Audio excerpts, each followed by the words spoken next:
భట్టి విక్రమార్క 11వ భాగం. 16వ సాలభంజిక చెప్పిన కథ.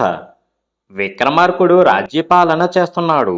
వ్యాపారం మీద అనేక దేశాలు తిరిగి చూసి వచ్చిన వర్తకుడు ఒకడు రాజసభకి వచ్చి రాజుకి మొక్కి కానుకలు అర్పించి, ప్రభు, మాలవ దేశమనే పట్నం ఉన్నది.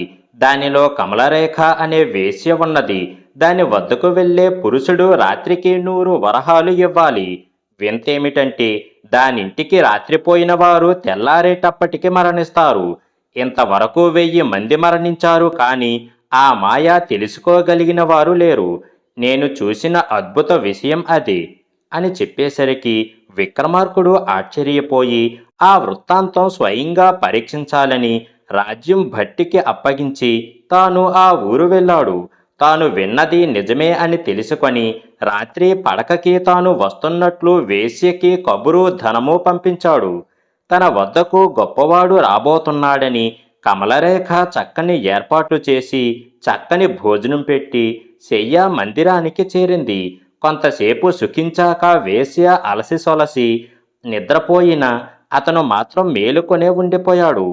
వేకువజామున కమలరేఖ ముక్కులో నుంచి తుమ్మెద ఒకటి వచ్చి ఘోరమైన రాక్షస రూపం దాల్చి నిద్రిస్తున్న వేశ్యను ముద్దాడి భయంకర సర్పం ఆకారం ధరించి విక్రమార్కుడు శయ్య దిగేటప్పుడు తన స్థానంలో ఉంచిన దిండును మనిషి అని భావించి కాటువేసి విషం కక్కింది. అది గమనిస్తున్న విక్రమార్కుడికి కమలరేఖ వద్దకు వచ్చే విటులు ఎందుకు మరణిస్తున్నారో తెలిసింది. అతను ఆ పామును ఖండించి చంపేసి వేశ్య పక్కన పడుకున్నాడు. పొద్దుట అతను జరిగినదంతా చెప్పగా ఆమె అతని పాదాల మీద పడి, పుణ్యాత్మ, నా వద్దకు వచ్చేవాడు జీవింపడనే అపఖ్యాతి తప్పించావు. ధన్యురాలిని అయ్యాను అని కృతజ్ఞతలు తెలిపింది. వాడుకగా మృత కళేబరాన్ని తీసుకుపోవడానికి నియమించబడిన మనుషులు వేలకి వచ్చారు, కానీ ఎవరూ చనిపోయిన జాడ కనిపించలేదు. రాజు ఆ ఇంటి బయటకు రావటం చూసి ఆశ్చర్యపోయి అడగగా అతను అంతా చెప్పాడు. వారందరూ అతని శక్తి సామర్థ్యాలను పొగిడారు. బోధరాజా, అలాంటి శక్తి సామర్థ్యాలు నీకుంటే ఈ సింహాసనం ఎక్కవచ్చు అన్నది సాలభంజిక. ముహూర్తం మించిపోయిందని భోజరాజు మరలిపోయాడు. 17వ సాలభంజిక చెప్పిన కథ. వేగుల వారిలో ఉత్తర దిక్కుకు పోయి వచ్చినవాడు విక్రమార్కుడికి చెప్పసాగాడు. హేమగిరి ప్రాంతంలో మకరపురం అనే పట్నం ఉన్నది. ఆ నగరాధిపతి ప్రతిరోజు గ్రామానికి ప్రదక్షిణం చేసి మొగసాలకి వచ్చి నిలబడతాడు. అప్పుడు రత్నహారతులు, ముత్యాల నీరాజనాలు, పుట్టెడు బియ్యం వండిన అన్నం దిగదుడిచి ఆ పళ్ళాలను పురం బయట ఈశాన్య భాగంలో వేస్తారు. అప్పుడు పిశాచాలు వచ్చి అన్నం తిని రత్నాలను ఎత్తుకొని కొంత దూరంలో ఉన్న మర్రి చెట్టు మీదకి పోయి మాయమవుతాయి. ఇది నాకు చాలా వింతగా తోచింది. అది విన్న విక్రమార్కుడు భేతాళుడి భుజాల మీద అక్కడికి వెళ్ళాడు. అక్కడ వేగులవాడు చెప్పినట్లే జరుగుతూ ఉండటం చూసి కత్తి పట్టుకొని కొంత దూరంలో నిలుచొని గమనించసాగాడు. అనేక పిశాచాలు పిట్టల్లా వాళ్ళి అన్నం తిని అక్కడి రత్నాలు పట్టుకుపోవడం చూసి వాటి వెనుక వెళ్ళాడు. అవి మర్రి చెట్టు ఎక్కి మాయమయ్యాయి. ఏం చెయ్యాలో తోచక భద్రకాళిని స్తుతించేసరికి అక్కడొక దివ్య ఉద్యానవనం, దానిలో ఒక చక్కని భవనము కనిపించాయి. అతను నిస్సంకోచంగా ఆ భవనంలో ప్రవేశించాడు. అది నిర్జనంగా ఉన్న సుందరంగానూ సిద్ధపరచబడిన శయ్య గృహంగానూ ఉండటం చూసి ఆ తల్పం మీద హాయిగా నిద్రపోయాడు. ఆ సమయంలో ఆ భవనపు యజమానురాలైన మంజరి అనే మోహిని పిశాచం వచ్చి తన మందిరంలో నిర్భయంగా నిద్రిస్తున్న అతన్ని చూసి అతనెవరో ఎరగక చాలా కోపగించి ఒక పిశాచాన్ని పిలిచి, తెలివిలేని ఈ మానవుణ్ణి మర్రి చెట్టు అవతల పారేసిరా అని అన్నది. అది ఎత్తుకుపోతూ ఉండటం మేలుకున్న రాజు తనని పిశాచం తీసుకుపోతూ ఉండటం చూసి దానిని ఖండించి భేతాళుణ్ణి తలుచుకొని అతని మీద ఉజ్జయినిపోయి, భేతాళ, నేను నిద్రించిన మంచంతో ఆ దెయ్యపు రాణిని ఇక్కడికి తీసుకురా అని అన్నాడు. నిమిషంలో ఆ మోహిని ఆ మంచంతో సహా అతను ముందు ఉంచాడు బేతాళుడు. మంజరి మేలుకొని పరిస్థితిని అర్థం చేసుకొని, ఇతను నన్నిక్కడికి తెచ్చాడంటే మహాప్రతిభావంతుడే అయ్యుండాలి. ఇతనితో విరోధం ముప్పు, సఖ్యమే సుఖం అనుకొని అతనికి మొక్కి, ఎవరివి ధైర్యవంతుడా అని అడిగి అతని గురించి తెలుసుకొని, దేవా, నన్ను నీ పత్నిగా అంగీకరించు అని వేడుకున్నది. అతను అంగీకరించాడు. కాని అంతలోనే ఒక బ్రాహ్మణుడు వచ్చి అతన్ని ఆశీర్వదించి, భార్య కావాలని వచ్చాను, చక్కని యువతిని ఇవ్వు అని కోరగా మంజరిని కొంత ధనాన్ని అతనికి ఇచ్చేశాడు విక్రమార్కుడు. ప్రతిమ కథ విని భోజరాజు మందిరానికి వెళ్ళిపోయాడు. 18వ సాలభంజిక చెప్పిన కథ. ఉజ్జయినిలో ఒక వైశ్యుడు ఉండేవాడు. అతనికి ధర్మదత్తుడు, గుణదత్తుడు, ధైర్యదత్తుడు, మణిదత్తుడు అనే 4 కుమారులు. కొడుకులు పెద్దవారై తల్లిదండ్రులు మరణించాక వాళ్ళు తమ ఆస్తి పంచుకొని విడిపోతూ లెక్కలు చూసుకున్నారు. మంచపు కోళ్ల కింద 4 భాగాలయందు కలవానిని సరిగా పంచుకోవాలి అని రాసి ఉండటంతో తండ్రి పడుకునే మంచం కింద తవ్వి చూడగా బొగ్గులు, ఎముకలు, వేడినీరు, ఇసుక ఆ ప్రాంతాలలో ఉంచబడ్డాయి. వారికేమీ అర్థం కాక విక్రమార్కుడి వద్దకు న్యాయంగా పంచమని వెళ్ళారు. ఎముకలు ఉన్నాయి కనుక పశువులను దానం చెయ్యమని, ఇసుక ఉండటం వల్ల భూస్థాపితం చెయ్యబడిన బంగారం తీసుకోమని, బొగ్గులున్నాయి కనుక విరోధం పొందవద్దని, నీరుంది కనుక కలిసిమెలిసి ఉండమని అంతరార్థం అని వారి తండ్రి అభిప్రాయమని వివరించి వారికి ఐకమత్యం కలగజేసి విక్రమార్కుడు వారిని పంపాడు. విక్రమార్కుడి చాతుర్యం నీకు ఉంటేనే ఈ సింహాసనం ఎక్కు అన్నది సాలభంజిక. భోజరాజు తన మందిరానికి వెళ్ళిపోయాడు. 19వ సాలభంజిక చెప్పిన కథ. ఉజ్జయిని నగరంలో శంకరభట్టు అనే బ్రాహ్మణుడు పుత్రులతోనూ మనవళ్లతోనూ సుఖంగా జీవిస్తూ రాజమన్నన పొందాడు. అతను దైవభక్తి కలవాడు, వివేకవంతుడు.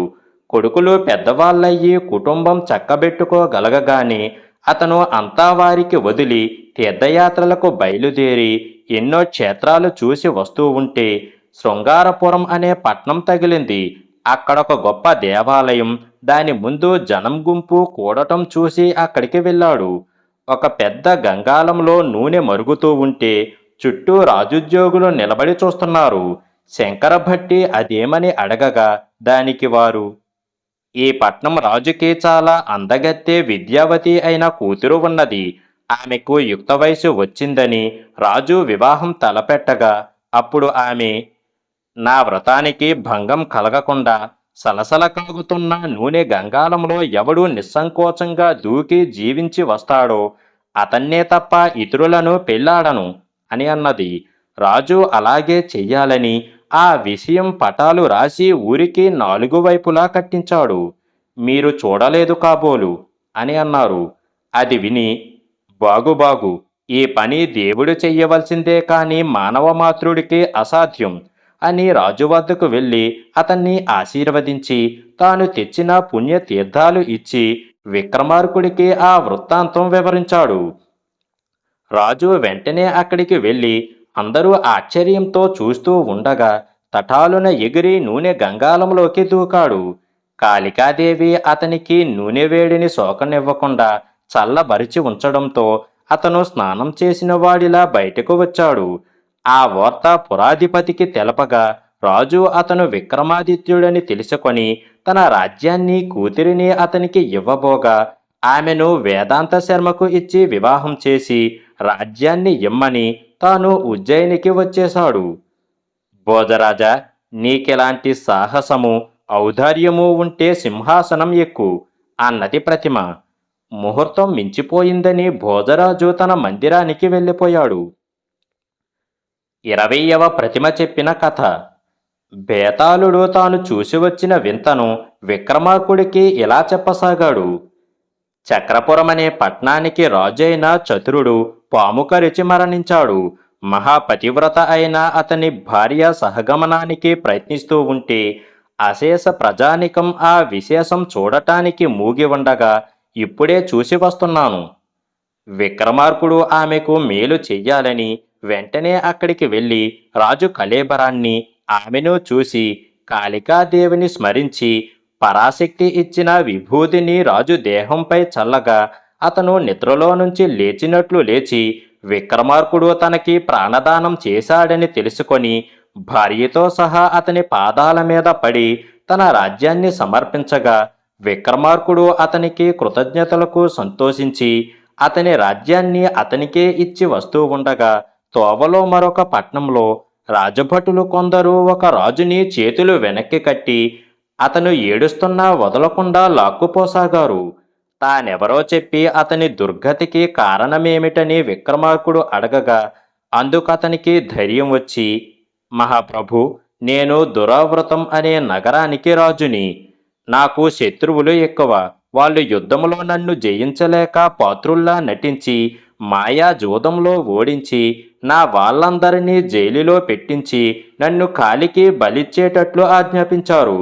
నా శత్రువులలో ముఖ్యుడైన ఈ నగరాధిపతి నా మీద కసి తీర్చుకునేందుకు నన్ను ఇక్కడికి తెప్పించాడు. ఈ భటులు నన్ను చంపడానికి తీసుకుపోతున్నారు. రక్షించు ప్రభు అని దీనంగా మొరపెట్టుకున్నాడు. విక్రమార్కుడు ఆ భటులను బెదిరించి కట్లోడదీసి వీరసేనుడనే పేరుగల ఆ రాజుని దుర్గావ్రతం తీసుకువెళ్ళి అతని శత్రువులలో మళ్ళీ జూదమాడించి భేతాళుడి సాయంతో గెలిపించాడు. అతని రాజ్యం అతనికి అప్పగించి శత్రురాజులతని జోలికి పోరాదని కట్టుదిట్టం చేసి వస్తూ ఉంటే ఒకచోట ఖాళీ గుడి, దాని ముందు నంది, ఒక శాసనం కనబడ్డాయి. గుడి ముందు ఉండే నంది కింద భూమిలో అధికమైన ధనమున్నది.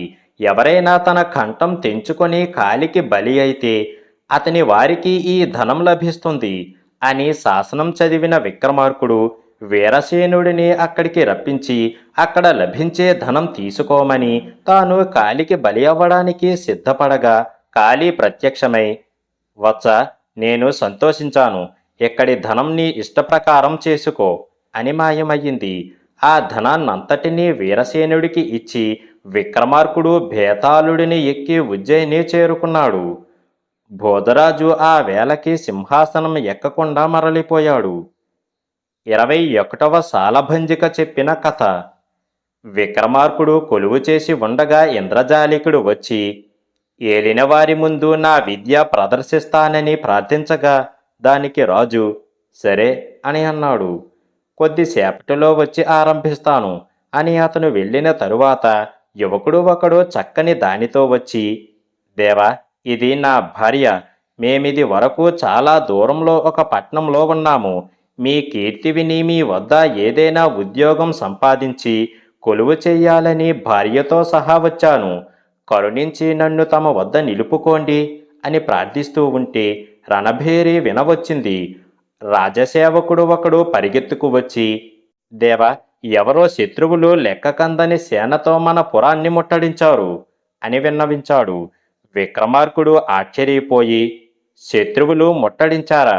వారికి అంత్యకాలం సమీపించింది కాబోలు అంటూ కోపావేశాలతో కళ్ళు ఎర్రజేసి ఆ యువకుడు, స్వామి, నా శక్తిని తమకు ఎరికించడానికి మంచి అవకాశం వచ్చింది. యుద్ధానికి అనుజ్ఞ ఇవ్వండి. నేనొక్కడినే చాలు. కొద్దిసేపట్లో శత్రువులను పటాపంచులు చేసి మీ సన్నిధికి వస్తాను అని అన్నాడు. రాజు అలాగే అనగా అతను గుర్రమెక్కి భార్యను రాజుకి అప్పగించి యుద్ధానికి వెళ్ళాడు. కొంతసేపటికి ఆకాశంలో నుంచి ఏనుగులు, గుర్రాలు, భటుల అవయవాలు తెగి సభలోనూ వీధుల్లోనూ పడసాగాయి. ఆకాశం నుంచి సింహనాదాలు వినబడ్డాయి. అంతలో యుద్ధానికి పోయిన యువకుడు గుర్రంతో సహా నరకబడి కొలువు ముందు పడ్డాడు. అతని ముందు భార్య శవం మీద పడి ఏడుస్తూ సహగమనం చెయ్యడానికి రాజు అనుజ్ఞ కోరింది. అతను అంగీకరించకపోగా నా పతివ్రత మహిమ చేత అగ్ని కల్పిస్తాను అంటూ గట్టిగా అరిచేసరికి పెద్ద మంటలు పుట్టాయి. ఆమె వాటిలో కురికి భస్మమైపోయింది. అప్పుడు యుద్ధానికి వెళ్ళిన యువకుడు రక్తసిక్తమైన శరీరంతో రక్తాలు కారుతున్న గుర్రం మీద వచ్చి రాజుకి మొక్కి తన విజయం చెప్పి, రాజేంద్ర, నా భార్యను రప్పించు అని అన్నాడు. అప్పటికి రాజు అదంతా ఇంద్రజాలమని గ్రహించి సంతోషిస్తూ ఉంటే ఇంద్రజాలికుడు ఇంద్రజాలాన్నంతటినీ మాయం చేసి మునపటిలా నిలబడి నమస్కరించాడు. వాని విద్యకు విక్రమాదిత్యుడు ఎంతో సంతోషించి ఎన్నో బహుమానాలు ఇచ్చి పంపాడు. భోజరాజా, విక్రమార్కుడు తప్ప మరెవరైనా కళ్ళ ముందు జరిగినదంతా ఇంద్రజాలమని తెలుసుకోగలరా? అలాంటి ప్రజ్ఞ నీకు లేదనటం స్పష్టం. సింహాసనం ఎక్కకు అన్నది ప్రతిమ. భోజరాజు మరలిపోయాడు. 22వ సాలభంజిక చెప్పిన కథ. ఉజ్జయిని నగరంలో ధనేశ్వరుడు అనే వైశ్యుడు అపరిమిత ఐశ్వర్యవంతుడు. అతనికి సంతానం లేక తన ధనాన్నంతటినీ ధర్మ కార్యాలకు వినియోగించి గుళ్ళు గోపురాలు సత్రాలు చావళ్ళు కట్టించి తీర్థయాత్రలు చేసి కాశీనగర సమీపంలోని ఒక కోవెలలో ప్రదక్షిణ చేస్తూ ఉంటే గుడికి ఒకవైపు పొయ్యి మండుతూ దాని మీద పెద్ద కళాయిలో నెయ్యి సలసలా మరుగుతూ ఉండటము, అక్కడ ఒక స్త్రీ యువకుడు తలలు తెగి పడి ఉండటము, ఒక శిలా ఫలకం మీద సాహసీకుడు ఎవరైనా కాగుతున్న ఈ నేతిలో పడి ముహూర్తకాలం చావక అందులోనే ఉండి బయటకు వస్తే ఇక్కడ చచ్చిపడి ఉన్నవారు బ్రతకగలరు అని రాసి ఉండటము చూసి అందుకు కారణం తెలుసుకోలేక ఉజ్జయిని వచ్చాక విక్రమార్కుడికి ఆ విశేషం వివరించి చెప్పాడు. బేతాళుడి మీద విక్రమార్కుడు అక్కడికి వెళ్ళి భద్రకాళిని ధ్యానించి ఆ నేతిలో దూకాడు. కాళీ మహిమ చేత ఆ వేడి నెయ్యి మంచులా ఉండి అతను ముహూర్తకాలం తరువాత బయటకు వచ్చాడు. మృతుడై పడున్న స్త్రీ పురుషులు లేచి కృతజ్ఞతలు చెప్పి వెళ్ళిపోయారు. భోజరాజా, అలాంటి సాహసము ఔదార్యము నీకున్నాయా అని అడిగింది సాలభంజిక. ఆ వేళకతను వెనక్కి వెళ్ళిపోయాడు. 23వ సాలభంజిక చెప్పిన కథ. భూసంచార సమయం రాగా విక్రమార్కుడు తిరుగుతూ ఒక మహారణ్యంలో వస్తూ ఉంటే సూర్యాస్తమయం అయ్యింది. చీకటిలో ప్రయాణం కష్టమని ఎదుట కనిపించిన పెద్ద మర్రి చెట్టు కింద ఆ రాత్రి గడప దలుచుకొని కూర్చున్నాడు. ఆ చెట్టు మీద అనేక పక్షులు గరుత్మంతుడు నివసిస్తున్నాయి. పక్షిరాజు, పక్షుల్లారా, మనకిక్కడ శత్రుబాధ అధికమయ్యింది. రాత్రింపగళ్ళు ప్రాణాలను అరిచేతిలో పెట్టుకుని ఉండవలసి వస్తున్నది. మంచి చోటు చూసి రమ్మన్నాను, చూసి వచ్చారా అని అడిగింది. అందుకు ఆ పక్షులు, మహాప్రభు, దేశమంతా తిరిగాము, ఎక్కడ చూసినా ఏదో ఇక్కట్లే. కానీ ఉజ్జయినికి అధిపతి అయిన విక్రమార్కుడి రాజ్యం సర్వ విధాలా చక్కగా ఉన్నది. అక్కడ జంతువులకు జాతివైర్యం, అకాల మరణాలు వంటివి లేవు. ఆ రాజు సకల ప్రాణులను సమానంగా చూసే దయాస్వరూపుడు. అతని రాజ్యంలో ఏ ప్రాణికి ఎలాంటి కీడు సంభవించదు. కనుక మనం అక్కడికి పోయి నివసిద్దాము అన్నాయి ఆ పక్షులు. పక్షిరాజు సరే అన్నాడు.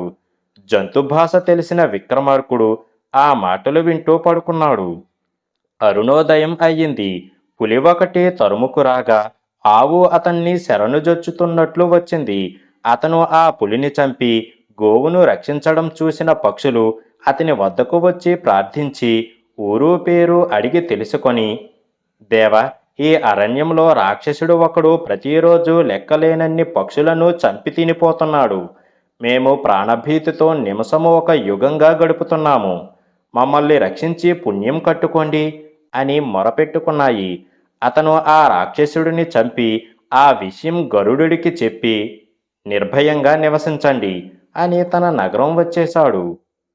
భోజరాజా, నీకు అలాంటి దయాగుణం ఉన్నదా అని అడిగింది ప్రతిమ. ఆ వేళ మించిపోయిందని భోజరాజు వెనక్కి మరలాడు. 24వ సాలభంజిక చెప్పిన కథ. ఉజ్జయిని నగరంలో ధర్మశీలుడనే బ్రాహ్మణుడు ఉండేవాడు.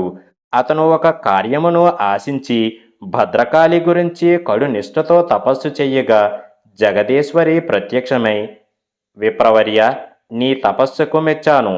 నీ కోరిక తెలుసు. విక్రమార్క మహీపాలుడు ఉద్యానవనంలోని వసంత మండపంలో ఉన్నాడు. నువ్వు అతని వద్దకు పోయి నా ఆజ్ఞను అతనికి చెబితే నీకు కావలసినవన్నీ అతను సమకూరుస్తాడు అని అన్నది.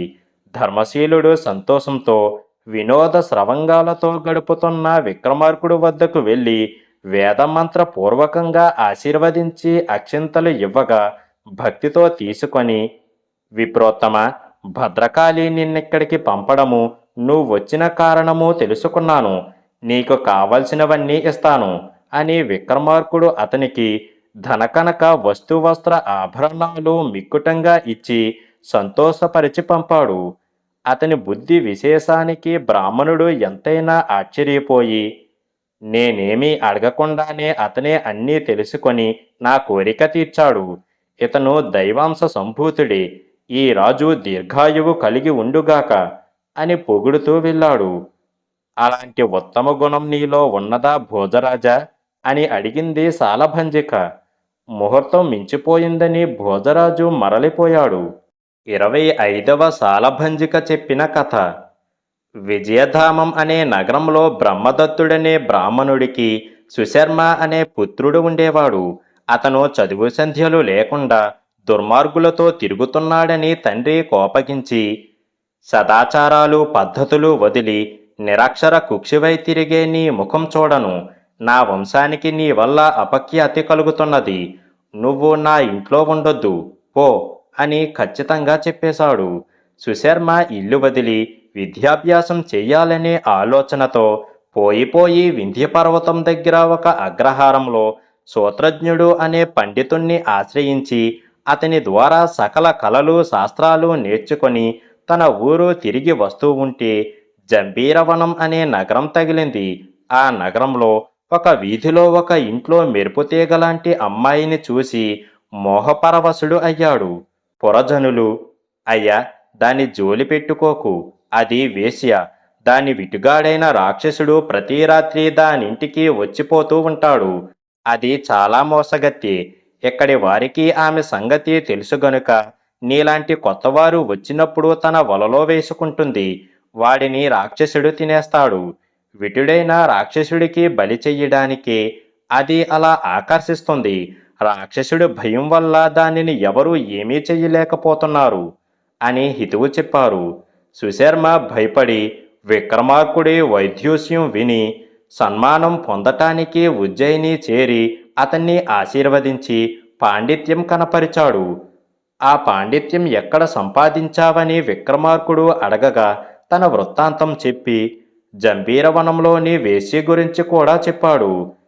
ఎందరి ప్రాణాలో తీస్తున్నదని విని లోకులకు మేలు చెయ్యడానికి సుశర్మను వెంటబెట్టుకొని జంబీరవనం వెళ్ళి తాను దానింటికి వెళ్ళగా కుందేలు వంటింటికే వచ్చిందని సంతోషించి అది రాజుకి ఎన్నో మర్యాదలు చేసింది. ఆ రాత్రి రాక్షసుడు దానింటికి వచ్చి రాజును చూసి చంపబోగా జాగ్రత్తతో ఉన్న విక్రమార్కుడు వాడి కంఠం నరికి చంపేశాడు.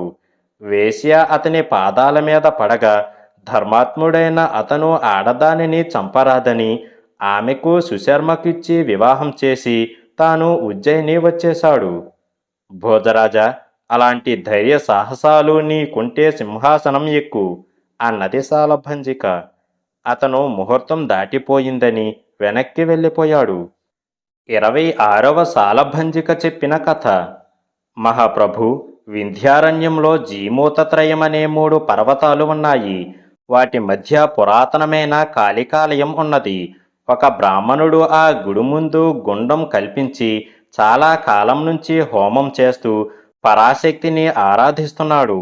ఏమి మహిమో కాని అతను హోమం చేస్తూ ఉంటే పైనుంచి నెయ్యి ధారగా గుండంలో పడుతూ ఉంటుంది అని బేతాళుడు చెప్పగానే విక్రమార్కుడు అక్కడికి వెళ్ళి, ఇలా ఎన్నాళ్ళుగా చేస్తున్నారు, ఎందుకు చేస్తున్నారు అని ఆ బ్రాహ్మణుడిని అడిగాడు.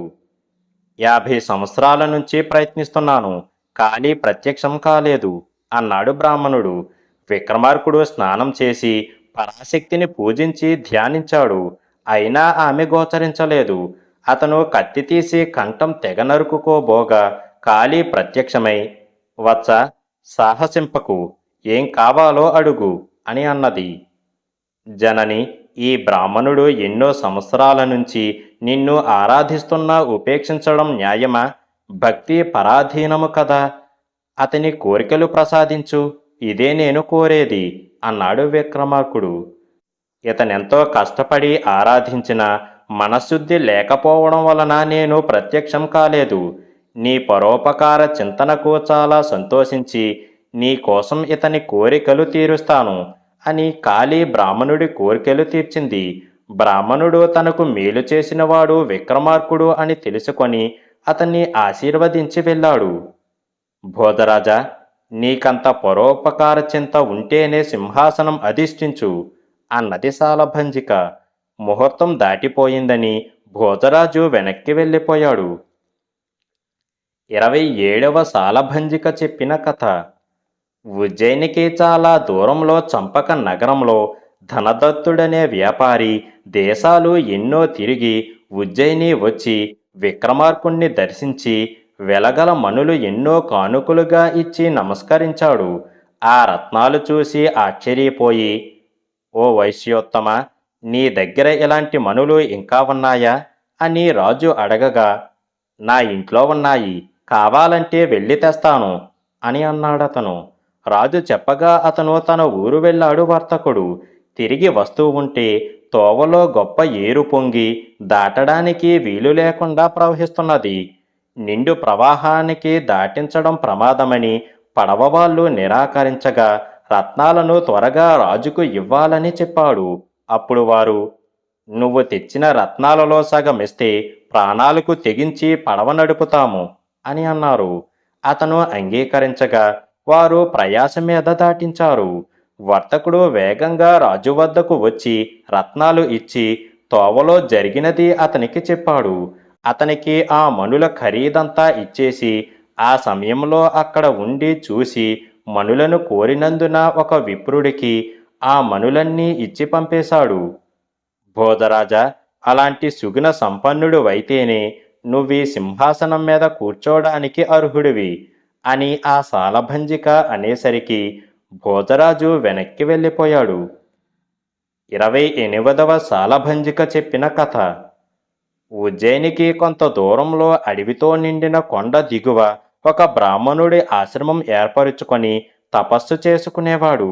వేటకు అటువైపు వచ్చిన విక్రమార్కుడు తన వారితో విడిపోయి ఒంటరిగా మిగిలి దాహంతో బాధపడుతూ ఎండలో అక్కడికి వచ్చి అతనికి నమస్కరించి తన వృత్తాంతం చెప్పి దాహం తీర్చమని కోరగా బ్రాహ్మణుడు అతనికి మర్యాద చేసి చల్లని నీరు ఇచ్చాడు.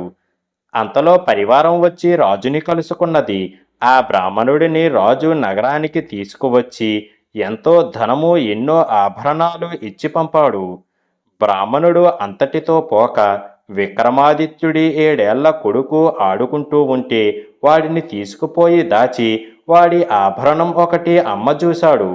రాజకుమారుడి కోసం వెతుకుతున్న రాజభటులు సొమ్ము కోసం ఆశపడి పిల్లవాడిని బ్రాహ్మణుడు చంపాడని భావించి అతన్ని పట్టుకొని రాజసన్నిధికి తీసుకుపోయి జరిగింది చెప్పారు. విక్రమార్కుడు విచారంగా, మీరు చెప్పింది నిజమేనా?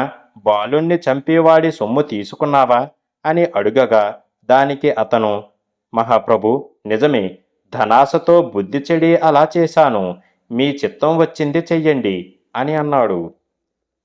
బ్రాహ్మణ కులంలో పుట్టావు, ఇలాంటి పనులు చెయ్యవచ్చునా? ధనాశతో చేశానన్నావు కనుక ఈ ధనం పట్టుకుపో, ఇంకెప్పుడు ఇలాంటి చెడ్డ పనులు చెయ్యకు, బ్రాహ్మణుడువని మన్నించి వదిలేస్తున్నాను అని ధనమిచ్చి విక్రమార్కుడు అతనిని పొమ్మన్నాడు. బ్రాహ్మణుడు అతని శాంతగుణానికి మెచ్చి, రాజా, నేను నేరం చెయ్యలేదు, నీ కుమారుడు చనిపోలేదు, నీ గుణగణాలు తెలుసుకోవాలని బాలుణ్ణి దాచాను, నీకు నువ్వే సాటి అని అతని కొడుకుని ఇచ్చేసి వెళ్ళిపోయాడు. భోజరాజా, నీలో అంతటి శాంతగుణం ఉంటే సింహాసనం ఎక్కు అన్నది సాలభంజిక. భోజరాజు మరలిపోయాడు. 29వ సాలభంజిక చెప్పిన కథ. మల్లికాపురానికి రాజు ప్రసన్నేశ్వరుడు, అతని కుమార్తె చిత్రరేఖ పరిపూర్ణ యవ్వనవతి. ఆ ఊరిలోని వసుభద్రుడనే బ్రాహ్మణ కుమారుడు రాజవీధిలో వస్తూ మేడ మీద తిరుగుతున్న చిత్రరేఖని చూసి మోహం చెంది ఆమెను ఎలాగైనా పొందాలని అడవికి పోయి ఘోర తపస్సు చెయ్యసాగాడు. విశ్వకర్మ ప్రత్యక్షమై వరం కోరుకోమనగా, ఆకాశంలో ఎగిరే గరుత్మంతుడిని నిర్మించి ఇవ్వు అని కోరాడు. విశ్వకర్మ దానిని ప్రసాదించగా గరుత్మంతుడిపై ఎక్కి పచ్చని వస్త్రం, శంఖ చక్రాలు ధరించి చిత్రరేఖ మేడ మీద వాలాడు. ఆమె అతన్ని విష్ణువే అనుకొని ప్రార్థించగా అతను వైకుంఠ నిలయుడునని, నీ రూపం చూసి ఇందిరను కూడా వదిలి నిన్ను పెళ్లాడాలని వచ్చాను అని అన్నాడు. నేను ధన్యురాలిని కదా అని ఆమె పోయి ఆ విషయం తండ్రికి తెల్పగా అతను ఆశ్చర్యపోయి వచ్చి నమస్కరించాడు. ఆమెకు చెప్పినట్లే అతను ఆమె తండ్రికి కూడా చెప్పాడు. విష్ణుమూర్తి తనకి అల్లుడు అవుతున్నాడని సంతోషంతో తన కూతురిని అతనికి ఇచ్చి పెళ్లి చేశాడు. వసుభద్రుడు చిత్రరేఖతో సుఖాలు అనుభవిస్తూ ఉండగా శత్రురాజులు వచ్చి మల్లికాపురం ముట్టడించారు. ప్రసన్నేశ్వరుడు వారితో యుద్ధం చేసి ఓడి కుమార్తె వద్దకు వచ్చి, అమ్మ, శత్రువులు నగరాన్ని ముట్టడించారు. మనకు అపజయం కలిగింది. ఆలస్యం చేస్తే వారు నగరంలో ప్రవేశిస్తారు. కనుక భగవంతుడైన నీ పతిని మనకు సాయం చెయ్యమను అని అన్నాడు. ఆ మాటలు వినగానే వసుభద్రుడికి గుండెలు జల్లుమన్నాయి. అయ్యో, ఏం చెయ్యాలి? నా మాయ బయటపడిపోతుందే అని చింతించి విక్రమార్కుడి గుణగణాలు గుర్తుకు వచ్చి అతని సాయం తీసుకోవాలని వెళ్ళి అతని పాదాల మీద పడి తన వృత్తాంతం చెప్పుకున్నాడు. విక్రమార్కుడు నవ్వి మల్లికాపురం వెళ్ళి శత్రువులను ఓడించి ఉజ్జయినికి వచ్చేశాడు. తర్వాత ఆ మహారాజు రాజసూయ యాగం చెయ్యాలనుకొని అందరికీ శుభలేఖలు రాయించి సముద్రుడికి ఇమ్మని శుభలేఖను ఒక బ్రాహ్మణుడి ద్వారా పంపాడు. అతను దానిని సముద్రంలో వెయ్యగా సముద్రుడు మానవ రూపంలో వచ్చి రాజుకి కానుకగా 10 దివ్యమణులు ఇచ్చి, భూసరోత్తమ, నాకెంతో సంతోషంగా ఉన్నది. నేను ప్రస్తుతం రాలేను. విక్రమార్కుడికి నన్ను మన్నించమని చెప్పు అని వెళ్ళాడు. బ్రాహ్మణుడు తిరిగి వస్తూ సముద్రుడు ఇచ్చిన మణులను చూపించగా వారెంతో ఆశ్చర్యపడి చూసి ఒక్కొక్కరు ఒక్కొక్క మణిని తీసుకొని తిరిగి ఇవ్వం అనేశారు. వారితో జగడమాడినా లాభం ఉండదని ఆ బ్రాహ్మణుడు జరిగినది రాజుకు చెప్పాడు.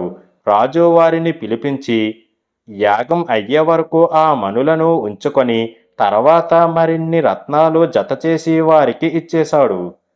అలాంటి వితరణశీలే ఈ సింహాసనం మీద కూర్చునేందుకు అర్హుడు అన్నది సాలభంజిక. భోజరాజు వెనక్కి వెళ్ళిపోయాడు. 30వ సాలభంజిక చెప్పిన కథ. విక్రమార్కుడి రాజ్యంలోని ఒక గ్రామానికి దగ్గరలో అడవి నుంచి ఒక అడవి పంది వచ్చి పైరులు పంటలు పాడు చేస్తూ అల్లకల్లోలం గావిస్తూ ఉండేది. దానిని ఎవరూ చంపలేక చివరకు విక్రమార్కుడు వద్దకు వచ్చి మొరపెట్టుకున్నారు. విక్రమార్కుడు అక్కడికి వచ్చి గ్రామస్తులు చూపగా చెరుకు తోటలోని ఆ పందిపై బాణం ప్రయోగించాడు. అది భయపడి పరిగెత్తగా అతను గుర్రం మీద దానిని చాలా దూరం వెంటాడాడు. అది పెద్ద కొండ వద్దకు పోయి దానిలోని గుహలోకి దూరిపోయింది. అతను గుర్రం దిగి గుహలో దూరి చీకటిలో చాలా దూరం వెళ్ళాక వెలుగు కనిపించింది. దగ్గరకు వెళ్ళగా పట్టపగలులాగే కనిపించింది. ఇంకొంత దూరం పోగా ఉద్యానవనము, దానిలో చక్కని భవనము ఉన్నాయి. విక్రమార్కుడు ఆ భవనంలో ఒక గదిలో ప్రవేశించగా దివ్యాభరణాలు ధరించిన ఒక రాక్షసుడిని చాలామంది రాక్షసులు సేవిస్తూ కనిపించారు. ఓహో, ఇది రాక్షస నివాసమా అనుకుంటూ అతని వద్దకు వెళ్ళగా అతను లేచి నమస్కరించి ఆసనమిచ్చి కూర్చోబెట్టి, మహారాజా, నేను బలిచక్రవర్తి ఆధీనంలో ఉండేవారిలో ఒకడిని. పని లేనప్పుడు వేడుకగా ఇక్కడ ఉంటాను. మా సంభాషణలో నీ కీర్తి శక్తి ప్రస్తావనకు రాగా నిన్ను చూడాలనిపించి వరాహం ద్వారా రప్పించాను. వాడు నిజంగా పందికాడు. నన్ను క్షమించు, నీ దర్శన భాగ్యం లభించింది అంటూ అతనిని పాతాళలోకంలోని బలిచక్రవర్తి వద్దకు తీసుకువెళ్ళాడు. బలిచక్రవర్తి విక్రమాదిత్యుడికి ఎంతో మర్యాద చేసి అమృత కలశం ఇచ్చి దాని ఉపయోగాలు చెప్పాడు. అనేక నాగరత్నాలు ఇచ్చి వీడ్కోలు చెప్పాడు. గుహ వెలుపలికి తెచ్చాక రాజు గుర్రం మీద ఎక్కి పరివారాన్ని కలుసుకున్నాడు. నగరానికి వచ్చే దారిలో ఒక చెట్టు కింద కుష్ఠవ్యాధి పీడితుడై బ్రాహ్మణుడు ఒకడు పొర్లుతూ ఉంటే అతని బాధ చూడలేక ఒక అమృత కలశం ఇచ్చి, దీనివల్ల నీకు స్వస్థత చేకూరుతుంది అని అన్నాడు. అలాగే పంది వల్ల నష్టపోయిన పైరు పంటలు మళ్ళీ వృద్ధి చెందడానికి కూడా అమృత కలశాలు ఇచ్చేశాడు. భోజరాజా, అలాంటి విక్రమార్కుడి పీఠాన్ని నువ్వు తగినవాడివేనా అన్నది సాలభంజిక. భోజరాజు వెనక్కి వెళ్ళిపోయాడు. 31వ సాలభంజిక చెప్పిన కథ. విక్రమార్కుడి మంత్రులలో ఒకరికి చాలా కాలం వరకు సంతానం కలగలేదు. ఆ భార్యాభర్తలు అనేక వ్రతాలు ఆచరించారు. గుడులు గోపురాలు కట్టించారు. దాన ధర్మాలు చేశారు. ఎట్టకేలకు వారికి దేవదత్తుడనే కొడుకు పుట్టాడు. వాడు పెరిగి పెద్దవాడైన వివేకం లేక మూడిడిగానే ఉండిపోయాడు. అతన్ని చూసి జనులు పరిహసిస్తూ ఉంటే తల్లిదండ్రులు బాధపడసాగారు. వాడికేదో ఆలోచన కలిగి ముక్కికి సూటిగా పోసాగాడు. పోయి అడవిలో ఒక శివాలయము, దానిలో ఒక కొలను చూశాడు. దానిలోని నీరు ఎందుకు తెర్లుతూ ఉందో ఎరగక అలాగే చూస్తూ కూర్చుండిపోయాడు. సూర్యుడు అస్తమించాక ఆ గుడికి ఎక్కడి నుంచో ఎనమండుగురు స్త్రీలు వచ్చి కొలనులో స్నానాలు చేసి శివుణ్ణి పూజించి వెళ్ళిపోతూ ఉండటం దేవదత్తుణ్ణి చూశారు. వారతని వృత్తాంతం అడిగి తెలుసుకొని అతని మీద జాలిపడి, మేము దేవకాంతలం, ఇక్కడికి మానవులు రాకూడదు, వస్తే మేము వారిని భస్మం చేస్తాము. నీ తల్లిదండ్రులు పుణ్యము, నీ అమాయకత్వము చూసి మేము నీకు ఉపకారం చెయ్యదలిచాము. నీకు మంచి వివేకము, సకల విద్యలు, విశేషమైన భాగ్యము కలిగేటట్లు అనుగ్రహిస్తూ ఉన్నాము. ఇంటికి పో అని అన్నారు. ఒకనాడు అతను రాజు కొలువుకు పోయి మన్ననలు పొంది రాజు అడగగా తన వృత్తాంతం చెప్పాడు.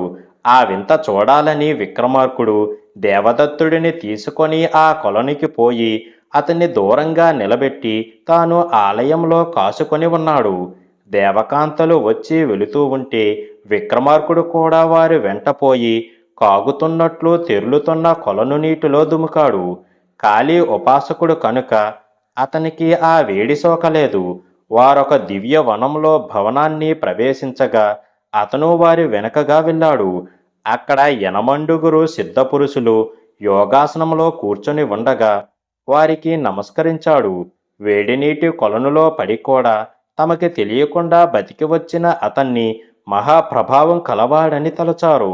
అతను విక్రమార్కుడని, దేవాంశ సంభూతుడని, లోకోపకార పరాయణుడని తెలుసుకొని అతన్నెంతో సన్మానించి వెలలేని దేవమనులను కానుకగా ఇచ్చారు. ఆ కొలనులోని నీరు అలా ఎందుకు తేర్లుతున్నది అని అడగగా, ఇది ఈశ్వరుడి జటాజూటం నుంచి ఒకానొక సమయంలో జారిన బిందువులు తల నుండి ముఖం మీదుగా జారేటప్పుడు మూడో కంటి వేడికి సాకి ఎప్పుడూ అలా మరుగుతూ ఉంటాయి. దానిలో దిగితే కరిగిపోయి ఉంటారు. నువ్వు ఖాళీ భక్తుడివు కనుక ఆ వేడి సోకలేదు అని చెప్పారు వారు. విక్రమార్కుడు నీటిలో నుంచి బయటకు వచ్చి ఎదురు చూస్తున్న దేవదత్తుడిని కలుసుకొని తను తెచ్చిన రత్నాలన్నీ అతనికి ఇచ్చేసి నగరానికి వచ్చి సుఖాలను అనుభవించసాగాడు. భోజరాజా, అలాంటి ధైర్య సాహస వితరణాది గుణాలు నీకుంటే సింహాసనాన్ని అధిష్ఠించు అన్నది సాలభంజిక. సమయం మించిపోయిందని వెనక్కి వెళ్ళిపోయాడు భోజరాజు. 32వ సాలభంజిక చెప్పిన కథ. ఆ వేళ భోజరాజు సింహాసనం 32వ మెట్టు ఎక్కబోతూ ఉంటే ఆ మెట్టు మీద ఉన్న ప్రతిమ అతన్ని ఆపి, ప్రభు, ఈ సింహాసనం మీద కూర్చొని రాజ్యపాలన చెయ్యాలనే నీ కోరిక చాలా దృఢమైనదిలా ఉన్నది. ఒక్కొక్క మెట్టు మీద ప్రతిమ నిన్ను నిలవరించి కథ చెప్పిన పట్టువదలక ఇక్కడికి వచ్చావు. నేను చెప్పబోయేది చివరి వృత్తాంతం విను అని ప్రారంభించింది. విక్రమార్కుడి ఆయు ప్రమాణం 2000 సంవత్సరాలు పూర్తవడానికి ఇంకా 16 ఏళ్ల వ్యవధి ఉండగా ఒక విశేషం జరిగింది. కావేరీ నదీ తీరంలో ఒక బ్రాహ్మణ అగ్రహారంలో వేదాంగాలు, జ్యోతిషాలలో దిట్ట, పుణ్యశీలుడు అయిన కృష్ణశాస్త్రి అనే బ్రాహ్మణ శ్రేష్ఠుడు ఉండేవాడు. అతను వివాహం చేసుకొని భార్య ప్రౌఢ అయ్యాక 1 సంవత్సరం తీర్థయాత్ర చేసి వచ్చి 366వ నాటి రాత్రి భార్యతో కూడితే ఆమె గర్భంలో మహాపరాక్రమవంతుడు, జగద్విఖ్యాతి చక్రవర్తి అయిన కుమారుడు జన్మిస్తాడని తెలుసుకొని తన భార్య ప్రౌఢ కాగానే ఆమెను ముట్టుకోక తీర్థయాత్రకు పోయి క్షేత్రాలు దర్శించి మరొక రోజునందున కావేరీ చేరబోయి నది నిండుగా ప్రవహిస్తూ ఉండటంతో దాటలేక ఉండిపోయాడు. తాను కోరినట్లు జరగకుండా తన ప్రయత్నానికి భగవంతుడు నిరోధం కలిగించడం గమనించి అతను చింతిస్తూ నదీ తీరంలో కూర్చొని ఉండగా కుమ్మరి ఒకడు కొండలు చెయ్యడానికి బంకమన్ను పట్టుకు వెళ్ళడానికి వచ్చి అతని దుఃఖానికి కారణం అడగగా బ్రాహ్మణుడు అంతా చెప్పి లగ్నం కోసం సంవత్సరం ఆగినా ప్రయోజనం లేకపోయింది అని వగచాడు. బుద్ధిమంతుడైన కుమ్మరి ఆ విప్రుడు చాలా యోగ్యుడని అతనికి పుట్టినవాడు ప్రఖ్యాతి పురుషుడు కాగలడని విశ్వసించి, అయ్యా, మీరు నిశ్చయించుకున్న ముహూర్తం నేడే. నదేమో దాటశక్యం కాలేదు. ఇంతకాలం కాచుకొని ఇప్పుడు వృధా చేయడం న్యాయం కాదు. దీనికొక ఉపాయం చెబుతాను. మీరు నా ఇంటికి రండి. నా కుమార్తె అన్నపూర్ణ పుష్పవతి అయ్యి నేడే స్నానం చేసింది. దానికింకా వివాహం చెయ్యలేదు. దానిని మీకు సమర్పిస్తాను. మీరు నిశ్చయించిన లగ్నం ప్రకారం ఆ యువతీ రత్నాన్ని ముహూర్తం తప్పిపోకుండా కూడండి. ముహూర్తం వృధా అవడం కంటే అది కొంత మేలు కదా అని అన్నాడు. అతను చెప్పినట్లు చెయ్యడానికి కృష్ణశాస్త్రి సమ్మతించాడు. ఆనాటి రాత్రి అతను కుమ్మరి పడుచుతో రతికేలి సాగించాడు. మర్నాటి ఉదయానికి కావేరీ నది తగ్గిపోవడంతో బ్రాహ్మణుడు తన ఇంటికి పోయాడు. అన్నపూర్ణకి బ్రాహ్మణ మహిమ చేత గర్భం నిలిచి చంద్రబింబం లాంటి కొడుకు పుట్టాడు. కుమ్మరి ఆ బాబుకి శాలివాహనుడు అని పేరు పెట్టాడు. 7 ఏళ్లకే అన్ని విద్యలలోనూ ప్రవీణుడై ఇంట్లో కూర్చొనగా తాత కుండలు చెయ్యడానికి తెచ్చిన మట్టిని కొంత తీసుకొని గుర్రాలు, ఏనుగులు, రథాలు సైనికులుగా బొమ్మలు చేసి ఎండబెడుతూ ఉండేవాడు. అది చూసి తల్లి, తాత ఎంతో సంతోషించసాగారు. శాలివాహినుడికి 16 ఏళ్ల వయసు వచ్చేసరికి విక్రమాదిత్యుడికి కప్పం కట్టే మహిస్మతి పురాధికుడు వద్దకు వెళ్ళి మాంత్రిత్యం సంపాదించి అన్ని విధాల రాజుమన్ననను పొందసాగాడు. అతని మాటలను ఎవరూ కాదనుకునేవారు కాదు. రాజు కంటే శాలివాహనుడి ప్రఖ్యాతి ఎక్కువ కాసాగింది. ఆ రాజు విక్రమాదిత్యుడికి కప్పం కట్టేందుకు శాలివాహనుడిని ద్రవ్యం సిద్ధం చెయ్యమనగా దానికి అతను, ప్రభు, మనకి సమానుడైన వాడికి కప్పం కట్టడం అవమానం కదా. మనకంటే అతను ఎందులో అధికుడు? మీరు భయపడకండి. విక్రమాదిత్యుడు మీకేదైనా కీడు చెయ్యాలని వస్తే అది అతనికి అంత్యకాలమే కాగలదు అన్నాడు గంభీరంగా. రాజు భయపడి మౌనంగా ఉండిపోయాడు. అందరూ కప్పాలు చెల్లించిన మాహిష్మతీపురం రాజు కప్పం చెల్లించనందుకు కోపగించి విక్రమార్కుడు సేవకులను పంపాడు. మాహిష్మతి రాజు నీళ్లు నములుతూ ఉంటే దానికి శాలివాహనుడు, ఇక మేము కప్పం కట్టేవాళ్ళం కాము. మీ రాజు చేతనైనది చేసుకోవచ్చును అని అన్నాడు. వారు వెళ్ళి విక్రమార్కుడికి చెప్పారు. అది వినగానే విక్రమార్కుడు చాలా ఆశ్చర్యపోయి భట్టికి తెలుపుగా అతను, ప్రభు, మన జీవితకాలం 2000 సంవత్సరాలు తీరిపోయింది. ఇంకా మన రాజ్యపాలన కానీ ఆజ్ఞలు చెల్లడం కానీ జరగదు అని అన్నాడు. విక్రమార్కుడు సైన్యాలతో మాహిష్మతీపురం మీదకు దండెత్తాడు. అల్ప సైన్యాలతో ఏం చెయ్యాలో రాజుకి తోచకపోయినా ఆ పరిస్థితిని ముందే ఊహించి ఉన్న శాలివాహనుడు తాను చేసిన మట్టి బొమ్మలను తెప్పించి విక్రమార్కుడి సేన ఎదుట నిలిపాడు. ఆ బొమ్మలను యుద్ధం చెయ్యమని ఆజ్ఞాపించేసరికి అవి పోరాడసాగాయి. విక్రమార్కుడు శాలివాహనుడితో కొంతసేపు యుద్ధం చేసి తర్వాత నిలవలేక బలాల్ని అక్కడే వదిలి బేతాళుడిని ఎక్కి ఉజ్జయిని వచ్చి జరిగినది భట్టికి చెప్పి అతనితో కాళికాలయానికి వెళ్ళి స్తోత్రం చెయ్యసాగాడు. అప్పుడు కాళీ ప్రత్యక్షమై, వత్స, నువ్విక భట్టితో కలిసి స్వర్గలోకానికి పోవలసిన సమయం వచ్చేసింది. పుణ్యలోకానికి చేరి సుఖించండి అని అన్నది. అంతలో బేతాళుడు శాపం తీరి బ్రాహ్మణుడి ఆకారంలో నిలబడి, రాజచంద్ర, నీ వల్ల నా శాపం తొలగింది. అనుమతిస్తే వెళ్ళిపోతాను అని అన్నాడు. విక్రముడు అనుమతించగా ఆ బ్రాహ్మణుడు అతన్ని ఆశీర్వదించి వెళ్ళిపోయాడు. రాజు, మంత్రి తమ కంఠం నరుక్కునే ముందు ఇంద్రుడు ఇచ్చినది తాను 2000 సంవత్సరాలు కూర్చున్నది అయిన ఈ సింహాసనాన్ని తెప్పించి మమ్మల్ని పిలిచి కొంతకాలానికి సింహాసనం ఎక్కాలని భోజరాజు వస్తాడు. అప్పుడతనికి నా చరిత్ర చెప్పి మరో సంవత్సరం అతను దీని మీద కూర్చున్నాక పీఠంతో సహా మీరు దేవలోకం వెళ్ళండి అని ఆజ్ఞాపించాడు. సింహాసనాన్ని భూమిలో పూడ్పించాడు. భట్టి విక్రమార్కులు తనువులు వదిలి పుష్పక విమానం మీద వైభవంగా దేవలోకానికి వెళ్ళగా వారి శరీరాలను అలంకరించి వారి భార్యలు సహగమనం చేసి పుణ్యలోకానికి చేరారు. ఇది జరిగిన కొద్ది రోజులకి భయంకరమైన మట్టిగాలి వీచి ఉజ్జయిని నగరం పూడిపోయింది. విక్రముడు వెళ్ళిపోయాక శాలివాహనుడు విజయం పొందాడు. అతని శక్తిని చూసిన మాహిష్మతి పురాధిపతి, శాలివాహన, నువ్వు మహాసమర్థుడివి, నా రాజ్యానికి నువ్వే ప్రభువి. నీకు పట్టాభిషేకం చేసి నేను భగవద్ధ్యానానికి వెళ్ళిపోతాను అని శాలివాహనుడిని రాజును చేశాడు. శాలివాహనుడు పరాక్రమవంతుడై చాలా కాలం రాజ్యం చేశాడు.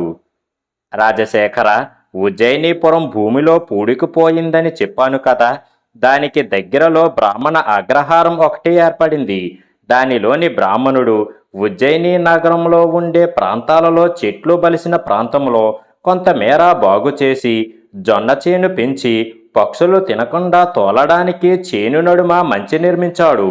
ఆ మంచే సరిగ్గా సింహాసనం పోర్చబడిన చోటుపై ఉండడం వలన ఆ మహిమ చేత ఉదారగుణం కలిగి నిన్ను మీ వారిని జొన్న కంకులు తినమని మంచి దిగడంతో ఆ గుణం పోయి జొన్న చేను పాడయిందని దుఃఖించడము జరిగింది. నువ్వతనికి ద్రవ్యం ఇచ్చి అక్కడ తవ్వించి ఈ సింహాసనాన్ని తీసుకువచ్చావు. నువ్వు దీన్ని అధిష్ఠించడానికి వచ్చినప్పుడు విక్రమార్కుడి ఆజ్ఞ ప్రకారం నీకతని చరిత్ర చెప్పాము. ఈ సింహాసనం వృత్తాంతం విను. గౌరీదేవికి మేము 32 మంది చెలికత్తెలం. ఒకనాడు గౌరీ శంకరులు సరస సల్లాపాలు ఆడుకుంటూ ఉంటే మేము మరుగున ఉండి విన్నాము. అది తెలిసి పార్వతి మమ్మల్ని బొమ్మలై ఉండమని శపించింది. మేము క్షమించమని ప్రార్థించగా ఆమె కనికరించి, నా మాట తప్పదు, మీరు సింహాసనం మీద కొంతకాలం సాలభంజికలుగా ఉండి తీరాలి. కొంతకాలానికి భూలోకంలో ఉండే విక్రమాదిత్యుడు మీరున్న సింహాసనం మీద కూర్చొని రాజ్యం చేస్తాడు. అతను గతించాక భోజరాజునే రాజుకి అతని చరిత్ర చెప్పి సంవత్సరం అయ్యాక పీఠంతో సహా దేవలోకానికి వెళ్ళగలరు. శాపం తీరి నా వద్దకు వస్తారు. విక్రమార్కుడు గతించడంతో మీకు మాట్లాడే శక్తి కలుగుతుంది అని అన్నది.